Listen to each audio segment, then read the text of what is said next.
most electrifying show in media, A Neighbor's Choice. And I'm your host, your neighbor, David Gronowski. So glad to be back with you all once again across the country, across this planet, online, and across Florida on FM and AM. Happy to have you. Make sure you save if you're driving or you're listening on the radio. You want to make sure you save it to this station for weekday extravaganzas through learning, through the news, through the headlines, and we are motivated by challenging toxic groupthink like nobody else does. And that's what you can expect each and every day on A Neighbor's Choice. Happy to be with you to do this. And that's something that I want to always stress on this program, is that it's not something where we're going to have to, vote the right people in to get our solutions. We have to do things ourselves. We have to think for ourselves. We have to be able to face the bullies, face the giants, face the mountains of fear ourselves. And if we do that, we can come out on the other side all right. We can come through storms better than when we came in through them. On the other side, we can come out better. And that's something that politics is never going to give us that. Politics is always going to say, no, you can't do it on your own. No, you're going to need a savior. And you're going to need a savior who uses violence. And that violence comes in the form of new laws to regulate us, to control us, to intimidate. And those laws are all based on an antiquated model of reality called zero sum. Plus one for you, minus one for me. Everything you see in politics is based on a zero-sum frame of reality. In order for someone to get ahead, somebody else must lose something. And that's what politicians try to convince you, is that in order for you to succeed, you need them to tear your enemies apart. In order for you to be wealthy, somebody that you don't like has to be sacrificed. In order for you to have justice, somebody else that looks different from you must be bullied in vengeance. That's the way of politics. That's the way of government. That's the way of the swamp, whatever you want to call it. That's the old way that they operate under. And then you and I have a choice. We have a choice whether we're going to just numb out and participate in that kind of herd behavior, to join the mob at the voting booth or in the streets and to throw our little stone along with millions of others against our enemy tribes, or whether we will grow up, reject the old way of doing things that politics wants to keep us in, and to be excellent. Excellence doesn't require a savior in the form of political coercion. Excellence is something that requires skin in the game. You cannot be charitable if it's done through force, right? You can't say that you're caring to the poor if the way you consider being caring to the poor is by forcing your neighbor at the threat of violence to give up some of their stuff. That's not being caring to the poor. That's called sacrificial violence. That's called scapegoating. That's called bullying. And it doesn't help the poor, and it doesn't help the person that you're trying to make more charitable and giving.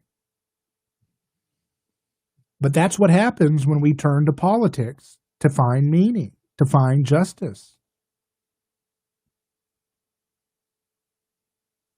This program will always look at the news for what it is, And we're always going to be prone to be drawn into the scandals of the day, and that means we're not going to get it exactly right. But what we will do is always point us back to the high ground where we all know it's right. And that is, you got to think for yourself. You can't rely on tribalism to do your thinking for you. You have to rely on the belief that the only thing that can save us is when we ourselves get into the arena and we don't take blame games, we don't do shame shifting, we roll up our sleeves and we take care of our lives, and we take care of our families, and we take care of our neighbors as we would want to be treated ourselves. So politics wants you to numb out from this message. It wants your brain to be inundated with such negativity, visuals of fear, visuals of hate that draw you in like a magnet. They draw you in to the intoxicating pool, the push-pull, attraction, repulsion, attraction, repulsion, attraction, repulsion. That's politics. That's political scandals. That's social media, so much of it. It's this push-pull, attraction, repulsion, that draws us into its orbit. And so when you're hearing my message right now, it's very easy to say, that sounds neat, that sounds cute, think for yourself, reject tribalism, but that's just one little option that I can kind of absorb into the milieu of all the other things that I'm hearing from the media. And that's the mistake. We can't have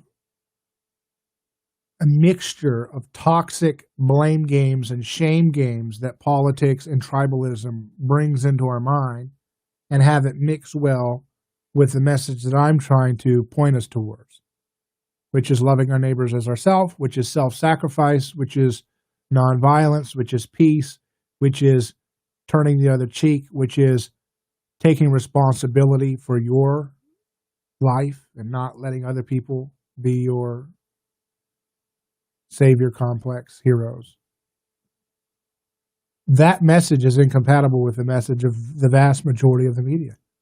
Right now, there are people playing media clips to incite anger in you. Clips of people that you've never met around the country and sometimes around the world doing things which are ugly, doing things which incite you to be angry. And you have a choice whether to let that into your mind or turn it off. You're not a passive victim here. You have the choice to say no to the toxic hive mind of accusation that is rampant in media today.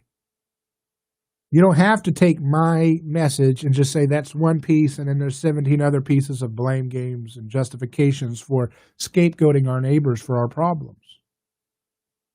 You can actually turn off the whole scapegoat matrix. You don't have to be drawn into the scandal of tit for tat blame games. You don't have to succumb to that kind of herd mentality. You have it within your power to turn off the media matrix that is negative and to pursue things which are positive, which are beautiful, which build up, which grow our minds and grow our happiness, our joy, our peace. That's the choice that we have to make.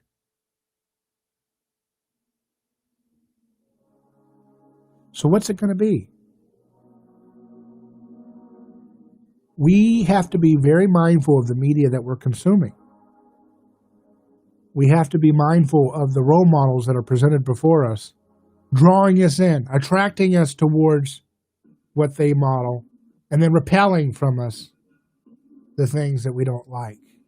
We need to fix our eyes on a new role model for how to live and how to get along. That's what we have to find out right now.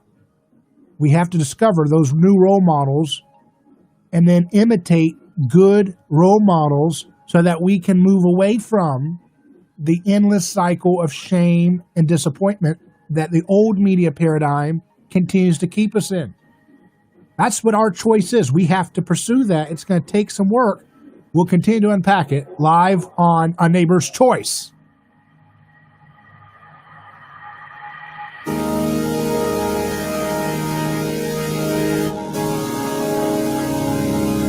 A lawsuit is not something that anyone looks forward to. It can be devastating. There is a law firm in Tampa Bay that will keep you informed throughout the entire process. That law firm is Catania & Catania. Personal injury law is defended with full disclosure. There is no guessing game. If it's an auto accident, medical malpractice, nursing home negligence, unsafe working conditions, or motorcycle accidents, the law firm of Catania & Catania will handle the process worry-free from start to finish. Many victims do not even realize that they can claim compensation for their loss until they talk to Catania & Catania. They only represent private individuals and treat every case as if it's going to trial.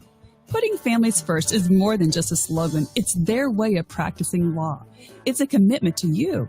Remember, they don't get paid if you don't get paid. So go to CataniaCatania.com, award-winning over 28 years and family first. Catania & Catania, personal injury, auto accident, and motorcycle accident attorneys. The one thing that we've learned from an epidemic is that if we are healthy, we are far less likely to be susceptible to grave sickness. With that stated, stem cell activation is a big part of keeping ourselves healthy. By activating your own stem cells, you'll experience energy, better sleep, reduction in pain, and a support system that supports faster healing from wounds. LifeWave X39 patches are an easy, cost-affordable way to activate stem cells. Clinical studies demonstrate that LifeWave patches reset the genes in the body to a younger, healthier state. By wearing the daily patch, your body will activate the stem cells to give you benefits of a better way of living a healthy, productive life. Go to lifewave.com/B-Radio to see how you can elevate, activate, and regenerate your life with stem cell therapy. There's a special offer now with B Radio. The address again is lifewave.com/B-Radio. Live healthier and wiser with the X39 LifeWave patches at lifewave.com/B-Radio. Let's face it,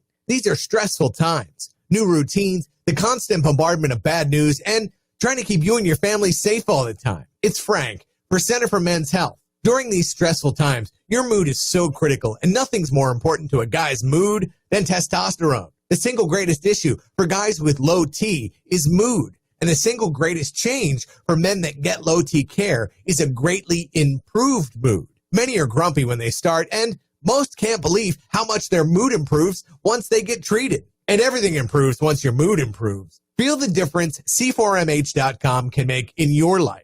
I've been a patient of C4MH.com for a couple of years, and recently I've lost 20 pounds because now I have the energy to work out from home. And that'll put you in a good mood too. C4MH.com.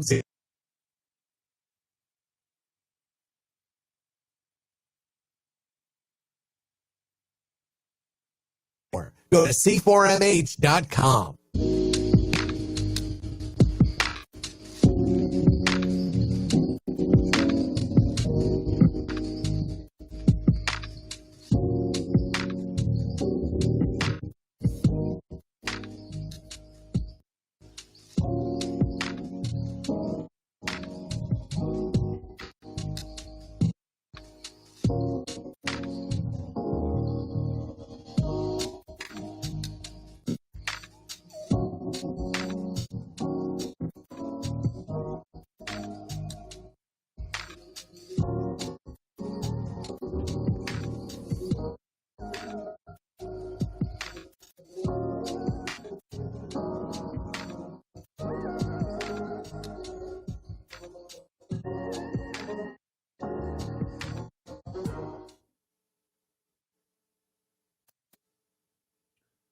Welcome back to A Neighbor's Choice. I'm David Gronowski, and we're talking about the fake negative feedback loop that we hear in the media. that always conditions us to want to hate and hurt and blame. We see it spilling out in clips all over the country. People in grocery stores attacking people for wearing a mask and so forth, or not wearing a mask. Usually it's that way. They're always attacking people if they're not wearing a mask, trying to shame them, trying to hurt them. And they're just driven by fear. They, in their mind, they believe that if you're not wearing a mask, you're an enemy. And it's something that continues to be a source of camaraderie, a source of unity amongst a lot of people in the country about their superior status. There's a certain self-righteousness that seems to be linked to a connection to fear. You know, as if fear is a kind of self-righteous status. And I don't think that that's a healthy place to be. I think being driven by fear and self-righteousness is not a healthy place to be. At the same time, there's a mirror behavior pattern from some folks who disagree with the mask policy or whatever, where they pitch a fit if they have to be asked to wear a mask by a private business. That's ridiculous. You know, that's the business, it's their property, and it's their business, and they should have the right to make the policies that they want. And so you shouldn't pitch a fit, and you shouldn't just oppose something just because somebody else is being ugly in the way they're treating people about that thing, right? So just because people are being self-righteous and judgmental and hypocritical about mask wearing doesn't mean, therefore, you can't wear a mask because you've got to show your solidarity to your tribe. That's the push-pull of tribalism, drawing us into knee-jerk reactions based on identity and solidarity with people we like or hate, or, you know, the opposite of solidarity for people we hate. That's no way to conduct your life. But so much of our media narratives every day, we consume it. We consume this junk food through our ears and our eyes and different sensorial engagement. We just pick up all this baggage collectively, and then we spew it onto people who are against our tribe. I've seen a lot of videos of folks, you know, cornering a bit. Like there's a guy in a grocery store, minding his own business, trying to pick out a light bulb or something, and these women came and started filming him and trying to shame him and saying, "I hope you get the virus. I hope." It's like, if you care so much about human health that you, because the whole idea behind wearing a mask, they say, is that it's protecting everybody else from you rather than protecting yourself as much, right? Because the virus, apparently, most of these masks, the virus is able to be, it's smaller. It can go through the material, even the higher quality mask. But the idea is that you wear a mask as a way of protecting the rest of the public from you. And so if your desire to wear a mask is to protect people, then why are so many of these folks filming people or making points to shame people as saying they deserve to die or they deserve to get the virus and their family deserves to get the virus? They deserve to have pain and suffering because they don't put on a mask. This is in 2020 America. This is done by people who pride themselves in statements like love, not hate, and hate has no home here. How many people who put that little sign out like a little sheep in their front yard, hate has no home here, have the thought in their mind or tweet or post that they want people who don't agree with mask wearing policies or whatever, or lockdown in perpetuity policies, they want them to suffer from the virus.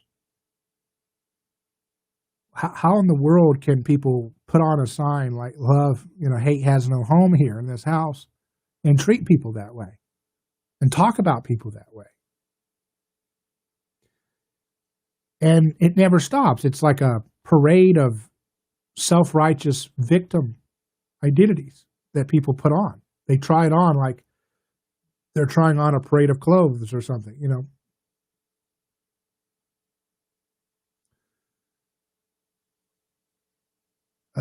I saw online a image that says, "And repeat after me, no matter how open-minded, socially conscious, anti-racist I think I am, I still have old, learned, hidden biases that I need to examine. It is my responsibility to check myself daily for my stereotypes, prejudice, and ultimately discrimination." And James Lindsay, who I've had on the show, posted that image and said it's a cult.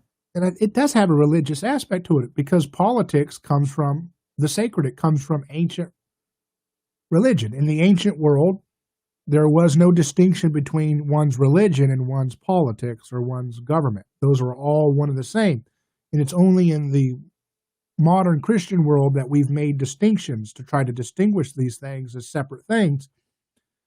And there's some truth there, but I think overall, it's more true that they're closer together than we think.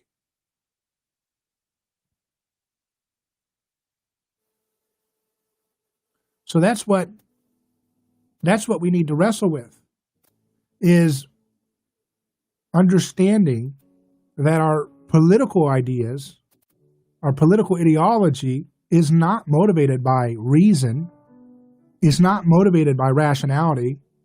How can you be reasonable to glom on to statements like love, not hate, and hate has no home here, while wishing death for people who think differently, even by a little bit?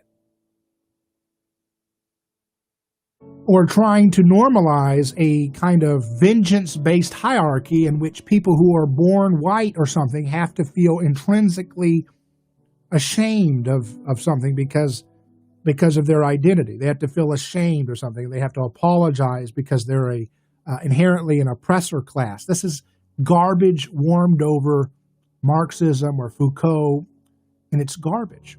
It's a lie. It's meant to hurt people. It's meant to rob people of dignity, and it's meant to hurt everybody involved. It's meant to sow chaos. So these things are not motivated by reason. They're motivated by something deeper. And the passions and our deepest drives to avoid those things that always scare us, things like death, things like shame, things like alienation. And so those are the things that are drawing us towards our political behaviors and our signaling, not reason. The Enlightenment era just didn't have it out. They didn't have it figured out completely. We're not motivated by reason. Our politics is governed by passions and emotions and desires.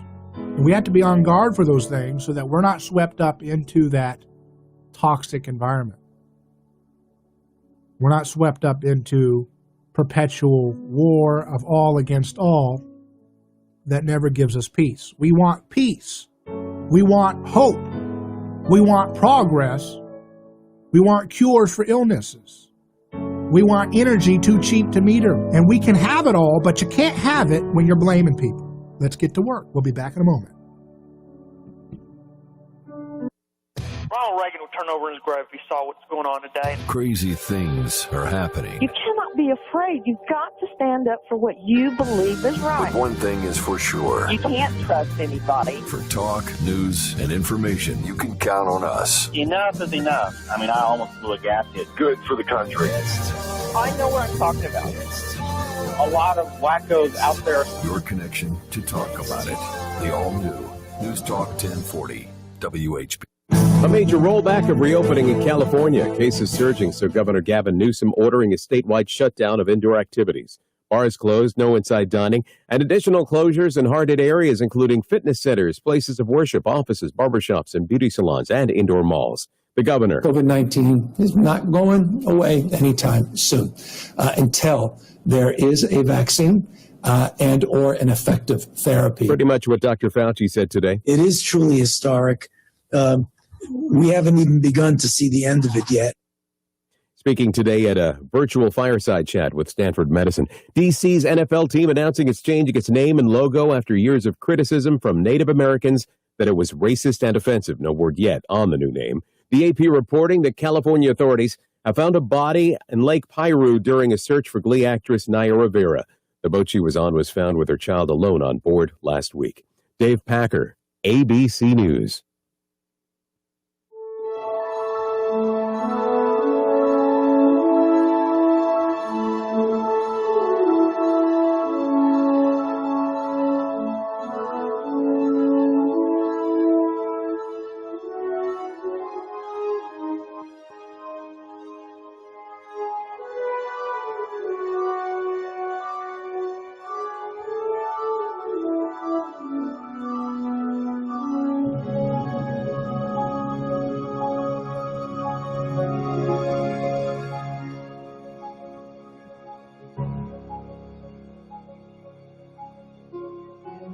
Welcome back to A Neighbor's Choice.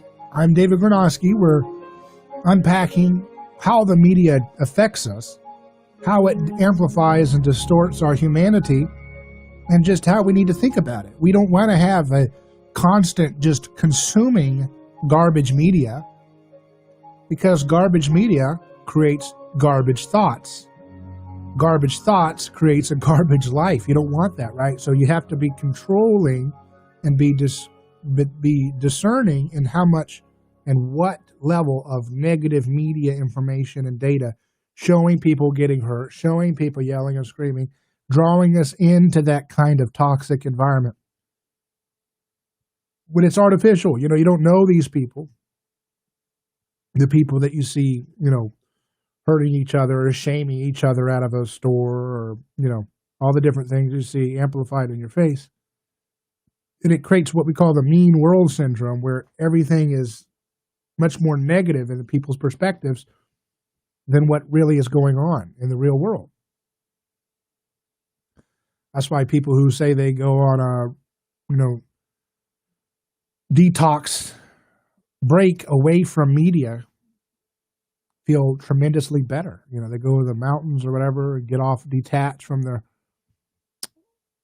smartphones or media, and they just feel tremendously better. There's a reason for that. The problem is that we think to ourselves, well, if we detach too long, we'll be caught unawares when politics rears its head closer to home and does something that really hurts us. And so we feel like we have to keep one eye on the toxic merry-go-round of politics, while at the same time, trying to limit our consumption. And that's basically the way we square that. But I just think we have to be more radical a little bit in unplugging from garbage media. And I know that I'm doing that as I read the news to try to give some insight into it. But there's got to be a balance here. There's got to be a way that we can kind of stop letting the collective groupthink, the hive mind that possesses us into these negative accusation games. We got to stop letting it dominate our daily media discourse. I mean, each week it's like we wait for what scandal is going to present us on Monday or whatever, and that drives the narrative. What terrible thing's going to be caught on tape? A shooting, a horrible thing, a beating, and those things are good. And we need, and don't make a mistake here. It's good that we see the exposure of unjust things, right? We don't want to go back to an era where things were hidden since the foundation of the world. Prior to Christian revelation in history, victims of collective violence and brutality, their voices were always hidden.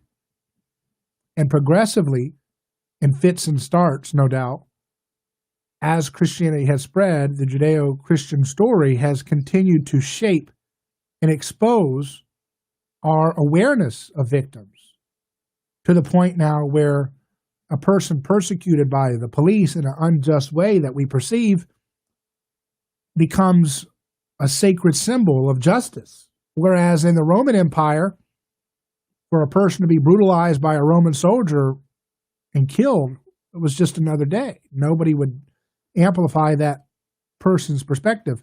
Now, notice there is one person, right, who does have this kind of amplification of the unjust way in which he was treated by the collective, not just the Romans, but also his own people, and that is Jesus. In the story of Jesus, you have a unique situation that we now take for granted because we see it everywhere. We have William Wilberforces in our history decrying the evils of slavery. We have, folks who are decrying the unjust wars. Daniel Ellsberg with the Pentagon Papers condemning the unjust war of his time. We have people like, Edward Snowden exposing the violence of our surveillance state that, incidentally, hardly any media entities want to even continue that story. We have the story of Julian Assange, who exposed a lot of bad, awful war crimes and terrible behaviors, terrible spying unjustly and so forth. They're persecuted. But they actually have a hearing. In the ancient world, there was no place for watchdogs and people challenging the sacred status of the way things were supposed to be. The hierarchy was the hierarchy, and you didn't move up the hierarchy. You were born in your place, and that's the way you had to be. And things were based on violence and the threat thereof if you tried to challenge the foundations of the hierarchy that you found yourself in. And Jesus in his time was upending the hierarchy of his time all the time. He was giving a voice to the leper. He was giving a voice to the crippled. In his day, people would say, no, someone's crippled because God hates them. And he said, no, that's not what's going on. If someone was poor, it was a sign that perhaps God or the gods disfavored them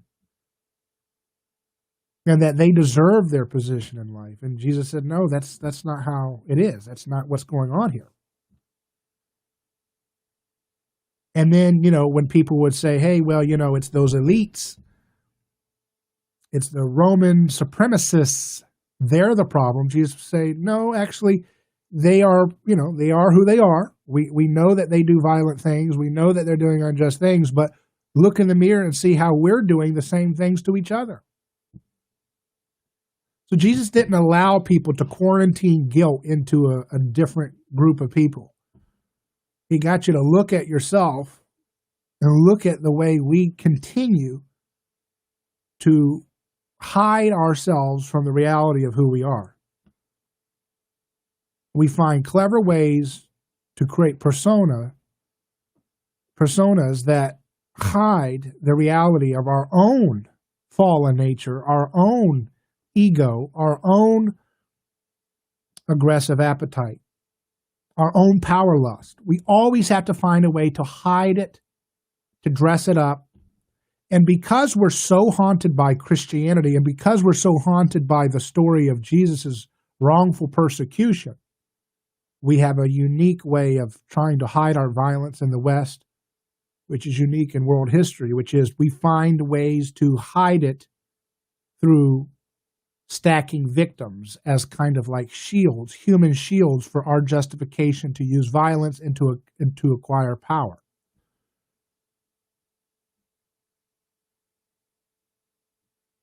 And these things are complicated because there's always an element of good intentions with a lot of the things that we call social justice today. But if it's not rooted in the imitation of Christ's ethic, which is a renunciation of our own ego drive, that's not happening in today's social justice conversations. And even in the church just imitates. They take their cues with the culture instead of setting the course for the unique and strange and weird way in which Jesus handles problems.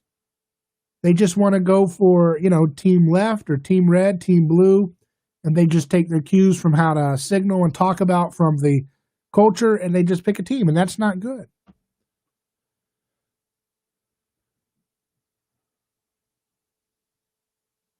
It's because imitation of Jesus is considered taboo, even in the church. You're not supposed to be Jesus. You're just supposed to worship him, but not actually be like him. to become him in your life. That's considered no-go by a lot of folks, unfortunately.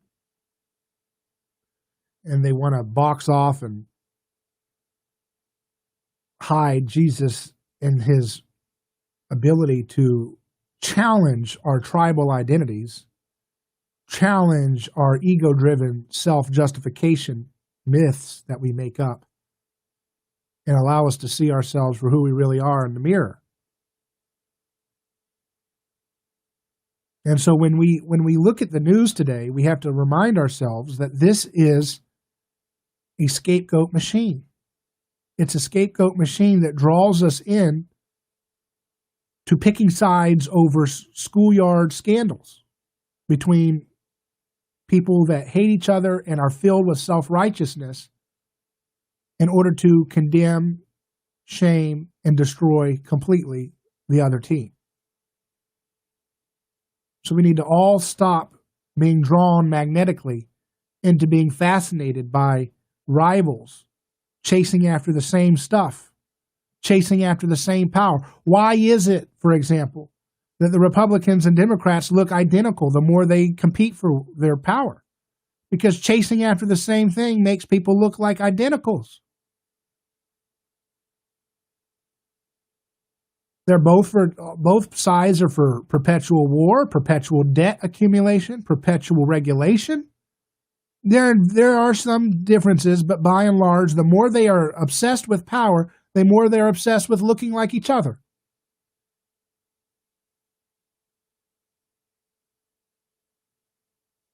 And nobody wants to stop chasing after power. Everybody believes, well, we'll have the peace, we'll shrink government after we expand it one more decade and use it to beat all the bad guys. That's what everybody says in politics. Just give us and our team time at the lever of power just a little bit more. We haven't had it enough, so we haven't been able to get our agenda through, but just let us get our special agenda through. We'll shove it down by force through the federal central government, lawless as it is, no bounds to the Constitution, no respect for the rule of law. Positivism is the rule of the day for both conservative and liberal judges and everybody else. Positivism, that law can be made up based on precedent rather than based on right or wrong. That's what we have ruling our society and ruling our ethics and ruling our sense of who we are, our sense of interpreting law and understanding the facts of reality.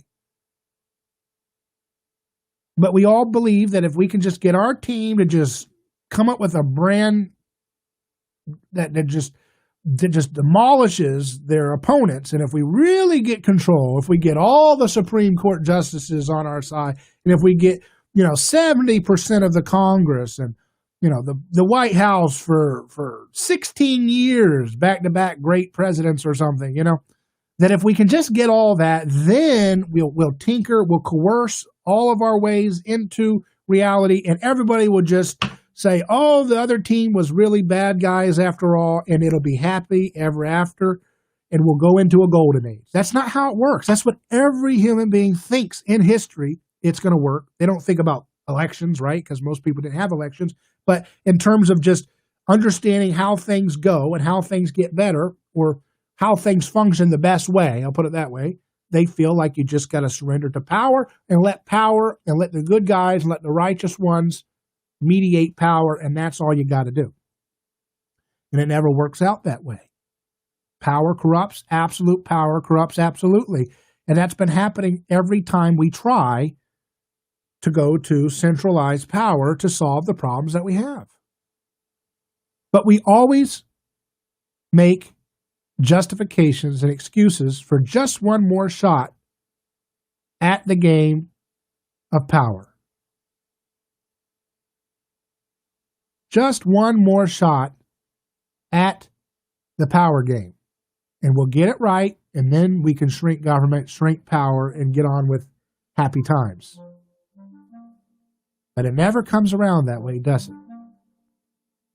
And every time our favorite team gets in power, they just don't quite figure out all the things they said they figured out when they didn't have power. And they all end up looking exactly like their enemies. I can't tell you how many Democrats think that Democrats are nothing but conservatives, right-wingers with a little bit of window dressing, and how many folks in the Republican Party think of Republicans as nothing but, I think as Michael Malice calls it, leftists driving the speed limit. Well, that's what you get when your assumption is accumulation of power is the only way we can have peace amongst ourselves.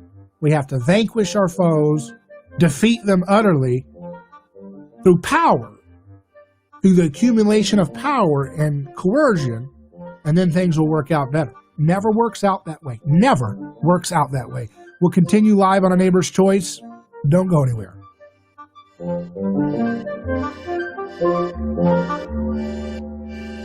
A lawsuit is not something that anyone looks forward to. It can be devastating. There is a law firm in Tampa Bay that will keep you informed throughout the entire process. That law firm is Catania & Catania. Personal injury law is defended with full disclosure. There is no guessing game. If it's an auto accident, medical malpractice, nursing home negligence, unsafe working conditions, or motorcycle accidents, the law firm of Catania & Catania will handle the process worry-free from start to finish. Many victims do not even realize that they can claim compensation for their loss until they talk to Catania & Catania. They only represent private individuals and treat every case as if it's going to trial. Putting families first is more than just a slogan. It's their way of practicing law. It's a commitment to you. Remember, they don't get paid if you don't get paid. So go to CataniaCatania.com, award-winning over 28 years and family first. Catania & Catania, personal injury, auto accident, and motorcycle accident attorneys. This is going to be the Moab, the mother of all boat parades, in honor of the 45th President, Donald J. Trump. Go to HugeBoatParade.com. Join the team that's going to break the Guinness World Record. Go to HugeBoatParade.com. The largest parade of boats is happening in the... Be a part of history. Go to HugeBoatParade.com right now. Tell them, Donald. Huge. The biggest in the whole country. Black Rock Grill is open again. Yep, I took the team to Black Rock for our truly special occasion on opening night. It's such a unique experience, unlike anything you've ever tasted. They serve it on that unique 755-degree hot stone. You cook it right there at the table, bathed in that amazing casino butter. Wow, every bite sizzling hot, better than the last. It's an award-winning steakhouse, 100% pure meat. The method of cooking, hottest thing in a culinary world. Try it. And in these financial times, very reasonable. Steak dinner with 2 sides, just $15.99. And they've gone to great expense to make you feel 30-plus sanitation stations, FDA-approved bacteria erasing foggers, glass dividers between. Nothing is left. And don't forget our friends at Black Rock. We're there when you need it, handing out thousands of free meals to our frontline workers and neighbors in need. An amazing commitment to the neighborhood. Black Rock Grill, 2 locations, Carrollwood and Brandon. A truly unique dining experience. Go to Black Rock Restaurant. Are you tired of high cable TV rates? Sign up for Dish today and get a $500 bonus offer while supplies last. Plus, lock in your for 2 years guaranteed. Call All American Dish, your Dish authorized retailer now. 800-818-3967. 800-818-3967. That's 800-818-3967. Offers require credit qualification, 4-month commitment, early termination fee, and restrictions apply. Call.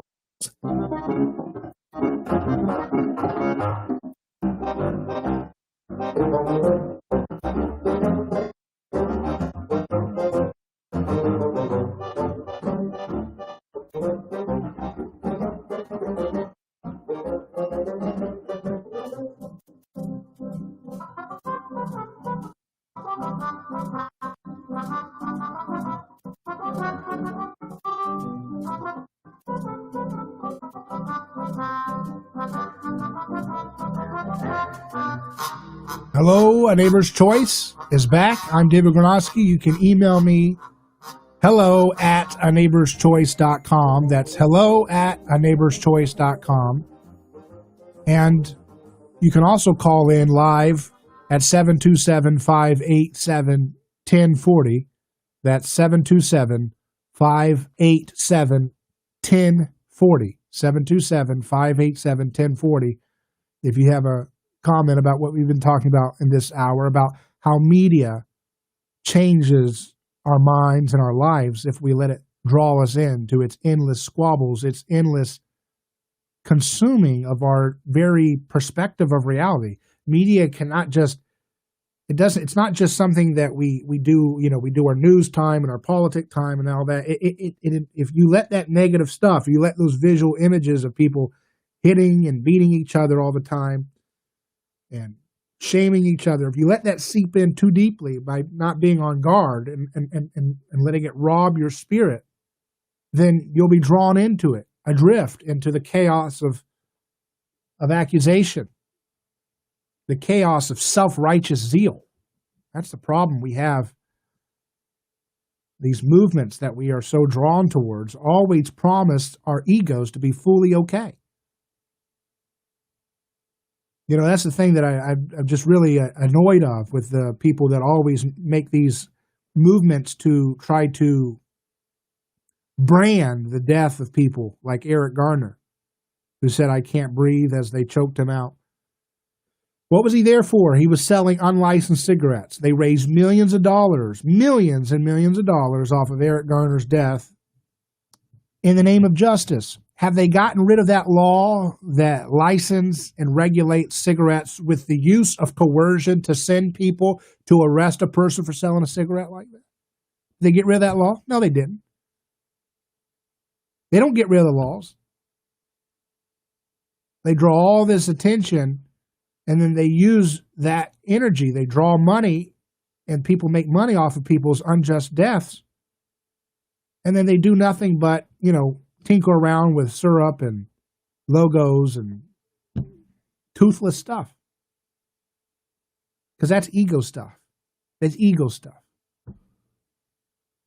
Saw a story in The Nation magazine that says, "Want to dismantle capitalism, abolish the family." Abolish the family. We should reconceive the family and get rid of the ideas of traditional motherhood and fatherhood and intact relationships, lifelong companionship.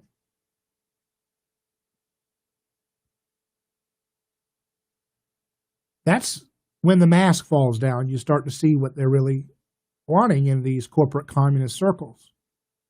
Corporate obscene profits for their friends, communist crumbs for the rest of us. It's a fake concern for victims that uses vengeance and a zeal for self-righteous, control freak behavior rather than self-reflection, humility, and understanding the root cause of human violence and then repenting of our participation in it. So I have no problem with slogans and sayings. Black Lives Matter, I have no problem with that. What I do have a problem with is people using a good sentence that's true and then creating organizations and creating movements that say we got to abolish capitalism, and the way we abolish capitalism is we got to abolish the family. I have a problem with that. I think anybody should have a problem with that. The last thing we need is more money going to dismantling the family. God knows we've had millions and millions of dollars for generations actively doing what they can to dismantle the family because the family stands in the way of mindless consumerism.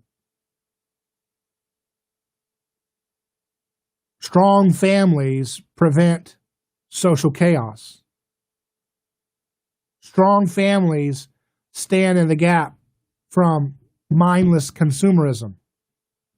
Mindless consumerism is the lifeblood of a decadent empire that knows no law to bind itself together. A decadent empire will use things like self-righteous zeal as a new form of love.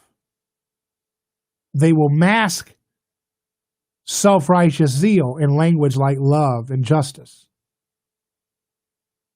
They'll mask envy and resentment and dehumanization into doctrines like critical theory and things like that, that are alliances between obscene billion-dollar corporations and communist crumbs for the rest of us. That's why I call the reigning victim-wrapped McWokeism an ideology which is at enmity with the people's justice. They stand as the jailer for the people's justice, because the only way we can have justice in society is when we recognize that each human person is sacred, not mediated through some kind of group identity. And this is where I have a problem with some folks on the right, because they want to say that Constitution only applies to American citizens. That's wrong. The founders intended the Bill of Rights to apply to all human beings. That this government that they were trying to create shall not infringe on anybody's First Amendment. That all human beings, because if it's all based on your citizenship, then that means that your freedoms were a construct that your government gave you. But if your freedoms precede your citizenship in a country, if they're prior to that, then that country cannot infringe on anybody's liberties as enumerated in things like the Bill of Rights. So when we lose sight of the sacredness of every human person, we'll just devolve into the media hive mind of accusation, in which they present videos of someone punching somebody and a mob beating down a business owner, and then another person shaming someone without a mask, and then another person pitching a fit and going crazy because someone asked them to wear a mask. And you just get this mindless stuff drawing out that subconscious lizard brain in us to devolve into that amygdala, fight or flight, that aggression, right? They want that media mindset feeds off of that. And they feed off of the idea of keeping us mindless consumers. And they means the groupthink, the hive mind that we all get drawn into. That lemming mentality that takes over us when we get into a crowd. We got to study crowd psychology, because that's the key to understanding politics.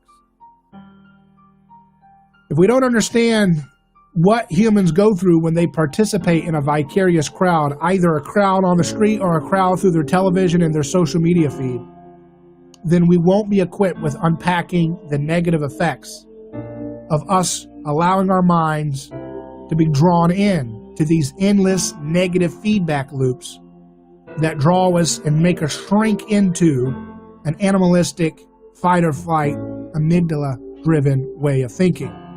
We have to fight for something better than that. We have to transcend that kind of lower level, that lower frequency way of thinking, and develop good habits of thought, habits that think about lovely things, habits that cultivate self-reliance. I'm David Gornosky. Godspeed.